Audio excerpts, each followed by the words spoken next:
हमने जो number system है उसके कॉन्सेप्ट को हमने समझा।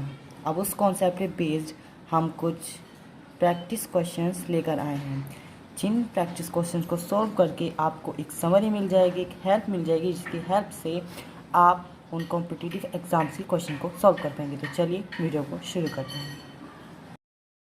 नंबर सिस्टम पार्ट 1 का हमारा फर्स्ट क्वेश्चन है कि हमें इस पूरे गुणनफल का इकाइकांक यानी कि यूनिट डिजिट निकालनी है। तो रूल के हिसाब से हमें इनकी लास्ट डिजिट लेनी है, यानी कि 4 इंटू 0 इंटू 5 इंटू 1 इंटू 0। हम जानते हैं अगर हम किसी भी कैलकुलेशन में 0 एज अ मल्टीपल यानी कि 0 के गुणनफल को यूज़ करते हैं तो उस पूरे जो हमारी संख्या का मान हो जाता है वो शून्य हो जाता है। तो इस पूरे जो डिजिट का यानी कि अंक, ये जो संख्या है इसका इकाइकांक होगा 0। तो ये इसका आंसर होगा। अब हम बात करते हैं क्वेश्चन नंबर सेकंड की। क्वेश्चन नंबर सेकंड है √3 संख्या है, परिमेय या अपरिमेय। हमने अभी परिमेय और अपरिमेय संख्याओं में देखा था जो रूट वाली फॉर्म्स में जो संख्याएं थी वो अपरिमेय संख्याएं थी। तो √3 और इसी तरह की जो √7, √8 जो भी संख्याएं होंगी वो क्या होंगी, अपरिमेय संख्याएं होंगी। तो ये भी एक बहुत इंपॉर्टेंट क्वेश्चन है। क्वेश्चन नंबर थर्ड है सबसे छोटी सम और अभाज्य संख्या है। इन्होंने दो कंडीशन दे दी है, सम और अभाज्य। अब हमें इनमें पहले देखना है कि सम संख्या कौन सी, जैसे 2, 6 और 8। ये क्या है, हमारी इवन नंबर्स यानी कि सम संख्या है। तो इनमें हमें अब सेकंड कंडीशन अप्लाई करनी है यानी कि अभाज्य संख्या, क्योंकि इन्होंने कहा है सम और अभाज्य संख्या। तो अभाज्य संख्या सबसे छोटी वो है 2, यानी कि 2 सबसे छोटी सम अभाज्य संख्या है। तो ये भी क्वेश्चन पूछा जा सकता है। क्वेश्चन नंबर 4 है 1, 2, 3, 4 से 50 तक इन संख्याओं का हमें योग ज्ञात करना है। हम जानते हैं ताकत n संख्याओं का योगफल n+1/2 होता है, जहाँ n है 50। क्योंकि हमें 50 तक ज्ञात करना है तो अगर हम फॉर्मूले में अप्लाई करते हैं तो 50 + 1/2 यानी कि 50 × 51/2। 50 को अगर हम डिवाइड कर दें इससे तो ये हो जाएगा 25। तो 51 × 25 और मल्टीप्लाई करने पे आता है 1275, यानी कि इन 50 तक की प्राकृत संख्याओं का योगफल क्या होगा, 1275। क्वेश्चन नंबर 5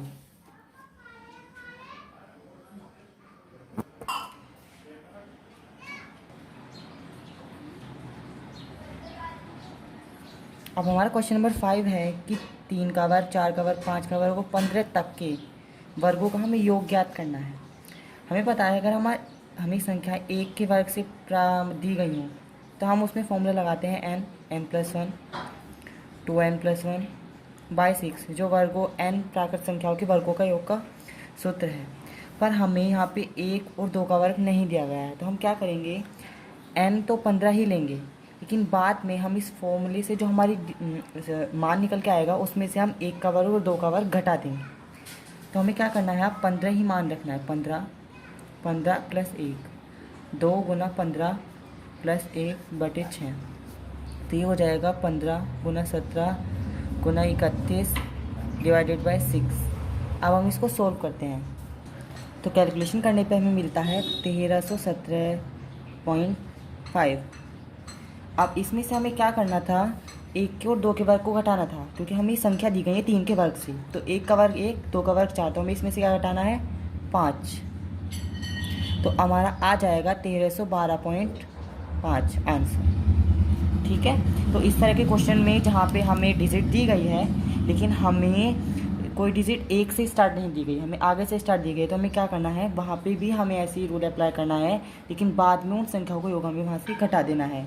ये लास्ट में करना याद रखना है, वरना हमारा क्वेश्चन गलत हो जाएगा। तो चलिए हम 6 क्वेश्चन पे चलते हैं। यहाँ पे भी हमें 9 से संख्या स्टार्ट दी गई है और 25 तक दी गई है, तो हम वही करेंगे, हम सिंपल n+1/2 फॉर्मूला अप्लाई करेंगे। n 25 है, 25 × 26 के n+1/2 ये 13, तो 25 × 13। अब हम कैलकुलेशन करने पर हमें मिलता है 325। अब हमें 1 से 8 तक का योगफल अगर हम ऐसे निकालने लगे तो हमें टाइम लगेगा, तो हमें अपना टाइम बचाने के लिए हमें क्या करना है, हम 1 से 8 तक में भी यही फॉर्मूला अप्लाई करते हैं, 1 से 8 तक का योग निकालते हैं। तो 8 × 9/2, 2 4 8, 4 9 36। तो अगर हम 325 में से 36 घटा दें तो हमें जो डिजिट मिलेगी वो ही इसका योगफल हो जाएगा। तो 325 में से अब हम 36 घटाने पर हमें मिलता है 289 यानी कि 289। तो वही इसका आंसर है। तो इस तरह क्वेश्चन में याद रखना है कि हमें किस फॉर्मेट पे क्वेश्चन को सॉल्व करना है। हमें ऐसे नहीं कि एन वाला फॉर्मूला ही लगा देना है। हमें ये भी याद रखना है कि कहाँ तक की लिमिट मतलब नंबर्स हमें नहीं दिए गए हैं, तो हमें उसका भी योगफल निकाल के उस संख्या में से घटाना होगा, तभी हमारा आंसर करेक्ट है। अब हमारा नेक्स्ट क्वेश्चन यानी कि क्वेश्चन नंबर 7 है, यदि कोई संख्या दी गई है 4, 8, 1 और ये वाला अंक हमें नहीं दिया गया, 6, 7, 3 है, 9 द्वारा पूर्णतः विभाजित है, कंडीशन दे दी गई कि वो 9 से पूरी तरह से टोटली डिवाइडेड है, तो इस वाली संख्या का मान क्या होगा। हम नियमानुसार ही जानते हैं कि अगर हम इन पूरी संख्याओं का योग करें और वो योग 9 से डिवाइडेड हो जाए, 9 से डिवाइड हो जाए, तो हमें ये पता चल जाएगा कि ये वाली संख्या 9 से पूरी तरह से डिवाइडेड हो जाएगी, तो ये वाला अंक भी हमें ज्ञात हो जाएगा। तो अब हम क्या करेंगे, अब इन सारी संख्याओं को योग करते हैं। 4 + 8 + 1 इसको मान लेते हैं x + 6 + 7 + 3, तो 8, 4, 12 और 13, 6, 19, 7, 26 और 3, 29, ये हो गया 29 + x। अब क्या हम 9 का पहाड़ा पढ़ें, 9 एकम 9, 9 दिन 18, 9 3 27, 9 चौक 36, तो हमें 9 से पूरी तरह डिवाइडेड होने के लिए इसमें क्या जोड़ना पड़ेगा कि 36 बन जाए। हमें क्या जोड़ना पड़ेगा, 7। अगर हम 7 जोड़ देते तो 36 और डिवाइडेड बाय 9 टोटली हो जाएगा, तो इसलिए इस वाले मार्क का क्या हमारा मान हो जाएगा, वो होगा 7। ठीक है, ये इसका आंसर होगा। अब क्वेश्चन नंबर 8 है कि 7 की पावर 105 का इकाई का अंक ज्ञात करना है। अब इसमें हम क्या करेंगे, रूल के हिसाब से हमने देखा था कि इस वाली जो नंबर का हमें क्या लेना है, डिजिट लेना है, और ऊपर वाले नंबर का हमें क्या लेना है, 2 डिजिट लेने हैं। ऊपर वाले नंबर को हमें 4 से डिवाइडेड करना है। अगर हम 4 से डिवाइड करते हैं तो एक इसमें क्या बचेगा हमारा शेषफल, तो 7 की पावर 1, तो 7 की पावर 1 यानी कि 7, तो इसका जो यूनिट डिजिट होगी वो 7 ही होगी। ठीक है, अब हमारा क्वेश्चन नंबर 9। क्वेश्चन नंबर 9 है कि क्या 4, 1, 5, 6, 2, 4 11 द्वारा पूर्णतः भाज्य है। 11 द्वारा पूर्णतः भाज्य होने में नियम होता है कि अगर कोई दी गई संख्या के सम स्थान पर आने वाले अंकों का योग और उसमें से हम विषम स्थान पर आने वाले अंकों का योग अगर हम घटा दें, तो उससे जो संख्या निकलती है अगर वो 11 से पूर्णतः विभाज्य है, तो ये संख्या भी पूर्णतः विभाज्य होगी। अगर हम देखें तो ये 1, 2, 3, 4, 5, 6 6 नंबर की डिजिट है, 1, 3, 5 ये हमारे विषम हैं। तो अगर हम 1, 3, 5 लें यानी कि विषम अंक लेते हैं, जैसे कि 4, 5, 2, इसमें से घटाना है हमें सम स्थान पर आने वाले अंक, जैसे कि 1,